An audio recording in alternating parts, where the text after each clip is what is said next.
గోధుమ రవ్వ పాయసం కావాల్సిన పదార్థాలని ఒకసారి చూద్దాం. గోధుమ రవ్వ పాయసానికి కావాల్సిన పదార్థాలు: గోధుమ రవ్వ 1 కప్పు, తురిమిన బెల్లం 1/2 కప్పు, పంచదార 1 టేబుల్ స్పూన్, పాలు 1/2 లీటర్, డ్రై ఫ్రూట్స్ కొద్దిగా, నెయ్యి 2 టేబుల్ స్పూన్లు, యాలకుల పొడి 1/2 టీ స్పూన్. కావాల్సిన పదార్థాలు చూసాం కదా. ఓకే, పాయసం చేసేస్తే తినడానికి మేము రెడీ. ఆన్ చేస్తాను. చిన్నగా ఆన్ చేసి నెయ్యి లైట్గా నెయ్యి వేసుకోవాలి. మీరు ఎక్కడ నేర్చుకున్నారు ఇది? మా అమ్మనే. అమ్మ. మీ సొంతగా ఏమైనా ఎక్స్పెరిమెంట్స్ చేస్తూ ఉంటారా? చూస్తారా తెలుగు రుచి మాది? చూస్తుంటాను, పక్కా చూస్తారా? ఎక్కడ యూట్యూబా లేకపోతే ఇంట్లోనే ఎలా కుదురుతుంది? యూట్యూబ్. ట్రై చేశారా ఏమైనా? చాలా ట్రై చేశాను ఇప్పటికీ, అండ్ చాలా సక్సెస్ కూడా అయ్యాయి. అరే వా, వెరీ గుడ్. మాకు హ్యాపీగా అనిపిస్తుందండి, ఎందుకంటే మేము ట్రై చేయండి, మీ సలహాలు సూచనలు రాసి పంపించండి అని చెప్తూ ఉంటాం. కానీ నిజంగా ట్రై చేసిన వాళ్ళు ఇక్కడ వచ్చి చెప్తే మాకు ఉంటుంది సరే, ఒక హై ఉంటుంది అనమాట, హ్యాపీనెస్ కదా. అంతే కదా. కానీ చాలా మంది ట్రై చేస్తుంటారు కూడా చూస్తున్నారు కదా. Very nice, thank you so much. ఇదిగోండి. సో కొంచెం నెయ్యిలో వేయించుకోవాలి. దీన్ని సపరేట్ బౌల్లోకి తీసుకొని వేయించి పక్కన పెట్టుకోవాలంటారు. దీనివల్ల ఏంటంటే గడ్డ కట్టదు, ముద్దల్లాగా అవ్వదంటారు. మనం డ్రై ఫ్రూట్స్ అంటే టేస్ట్కి తగ్గట్టు రకరకాల డ్రై ఫ్రూట్స్ని కూడా మనం వేయించుకోవచ్చు. అంటే పాయసం అంటే కంపల్సరీ డ్రై ఫ్రూట్స్ కదా. అవును, కొందరు అంటే ఓన్లీ కాజు కిస్మిస్ అలా యూజ్ చేస్తారు, కానీ ఇష్టం ఉన్నట్టు ఏవైనా వేయించుకోవచ్చు. మీ ఆవిడ కూడా మంచిది ఇప్పుడు కదా. సో ఈ టైంలో యాక్చువల్లీ మీకు because you're expecting a baby అనిపిస్తుంది కదా, ఏదో ఇది తినాలని ఉంది, అది తినాలని ఉంది, అలా క్రేవింగ్స్ ఉంటాయి కదా. ఉంటాయా? ఇప్పుడు అడుగుతారా మీరు ఇన్ని? షూర్, అడుగుతారా? చేసి పెడతారా? హౌ స్వీట్ కదా. ఓకే, ఇందులోకి వేసుకుందామా? తీసేసుకోవాలి.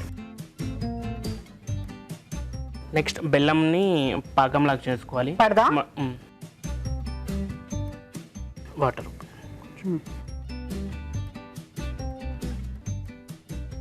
కొద్దిగా నీళ్ళ, ఇంకొంచెమైనా చాలు. లైట్గా షుగర్,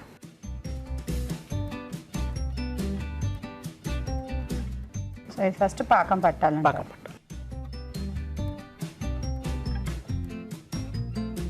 సో మీరు ఈ ఒకళ్ళకి సర్ప్రైజెస్ ఏమైనా ఇస్తూ ఉంటారా? చాలా సర్ప్రైజెస్ తీసుకోవడం ఇష్టం, నాకు ఇవ్వడం ఇష్టం. తనకు తీసుకోవడం ఇష్టం, నాకు ఇవ్వడం ఇష్టం. ఇది బాగుంది, చాలా కన్వీనియంట్గా ఉంది. సో ఎలాంటి సర్ప్రైజెస్ ఇస్తూ ఉంటారు?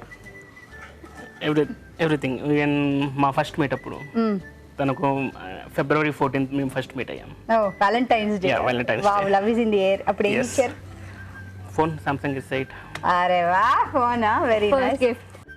సో ఫస్ట్ గిఫ్ట్ మీరు ఫోన్ ఇచ్చారు. ఓకే, మీరేమి ఇచ్చారు ఆయనకి?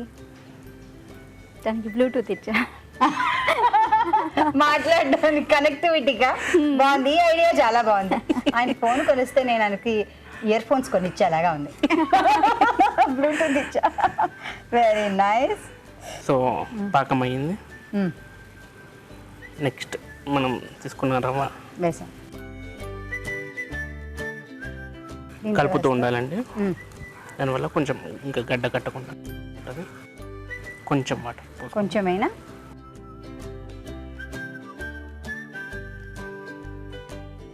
సో రవ్వ కొద్దిసేపు ఉడకాలి.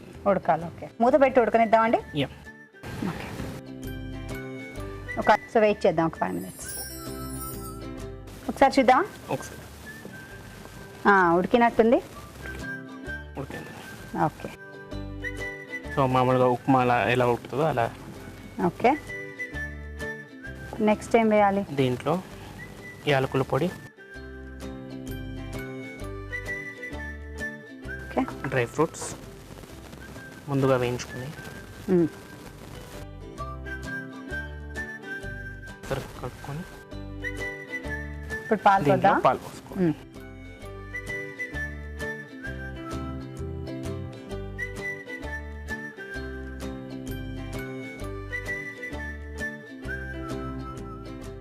పాలు పోసాక ఎక్కువసేపు పెట్టొద్దు, సో కాచిన పాలు కాబట్టి వేడిగానే ఉంటాయి. వేడిగా. సో ఆఫ్ చేసేద్దామా? ఆఫ్ చేయండి.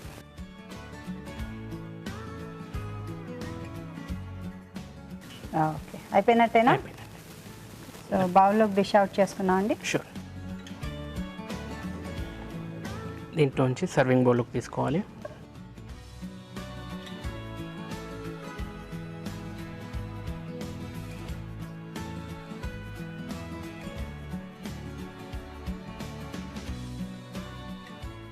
సో గోధుమ రవ్వ payasam ready. Thank you very much. గోధుమ రవ్వ పాయసం తయారీ విధానాన్ని మరోసారి చూద్దాం. గోధుమ రవ్వ పాయసం తయారీ విధానం: ఒక పాన్ లో కొద్దిగా నెయ్యి వేసుకుని గోధుమ రవ్వను వేయించి పక్కన పెట్టుకోవాలి. అదే పాన్ లో కొద్దిగా నెయ్యి వేసి డ్రై ఫ్రూట్స్ ని వేయించుకుని వాటిని పక్కన పెట్టుకోవాలి. మరో పాన్ లో బెల్లం వేసి కొద్దిగా నీళ్లు పోసి కొద్దిగా పంచదార వేసి పాకం పట్టాలి. ఇప్పుడు దీనిలో ముందుగా వేయించి పెట్టుకున్న రవ్వ వేసి కొద్దిగా నీళ్లు పోసి ఉడకనివ్వాలి. అది ఉడికిన తర్వాత యాలకుల పొడి, వేయించిన డ్రై ఫ్రూట్స్, పాలు వేసి కొంచెం మరగనిచ్చి బౌల్లోకి తీసుకుంటే గోధుమ రవ్వ పాయసం సర్వ్ చేయడానికి రెడీ.